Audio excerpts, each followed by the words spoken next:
associé Bertrand, on avait déjà une première entreprise qui s'appelle J-Tech et qui importe et qui distribue des beepers pour la restauration et l'hôtellerie.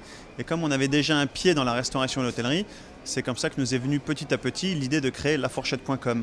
Dans le même temps, on constatait qu'il était possible de réserver soit sa chambre d'hôtel, soit son billet d'avion, soit sa place de cinéma ou de théâtre par Internet. Donc on s'est dit, il faut absolument qu'on apporte ce service-là à la restauration. On a financé le projet de La Fourchette avec de l'argent, comme tous les projets, et on a fait des levées de fonds. Donc aujourd'hui, je crois qu'on a dû lever au global à peu près 12 millions d'euros.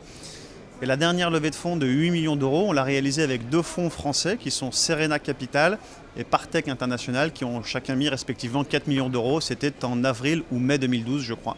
Des anecdotes sur La Fourchette, j'en ai quelques-unes.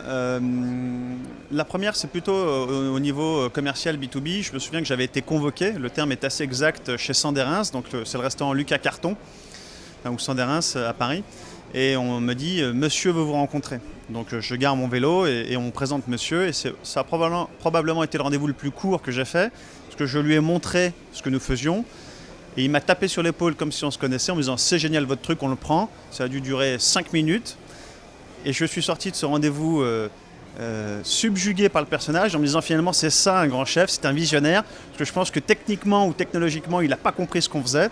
Et par contre il a parfaitement vu que c'était un produit qui allait rendre service à ses clients et donc à son restaurant. Et je me suis dit, c'est ça un grand homme. Ça, c'est la première anecdote. La deuxième, c'était après une Saint-Valentin. Au début, avec mon associé, on faisait un peu tout. Alors, on ne faisait pas les Valentins, bien évidemment, mais on regardait les commentaires, on filtrait les commentaires. Et il y avait cette personne qui avait laissé un commentaire sur le restaurant en disant « Très bon restaurant, mais définitivement pas la bonne personne ».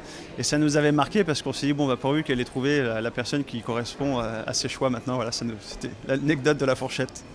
Joyeux anniversaire au Salon de la micro-entreprise.